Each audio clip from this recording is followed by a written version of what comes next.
শীতের শেষ বিকেল। একটি কুকুর অনেকক্ষণ ধরে ক্ষুধার যন্ত্রণায় কাঁপছিল।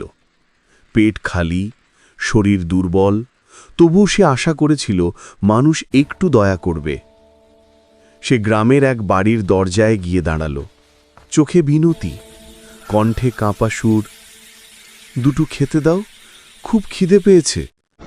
কিন্তু বাড়ির লোকেরা তার কথা না শুনে বরং রেগে উঠল। একজন লাঠি নিয়ে বেরিয়ে এসে চিৎকার করে বলল, দূর যাও এখান থেকে। তারপর কুকুরটিকে ধাক্কা দিয়ে লাঠি দিয়ে মারতে মারতে তাড়িয়ে দিল। ব্যথা পেলেও কুকুরটার মনে আরো বড় ব্যথা ছিল।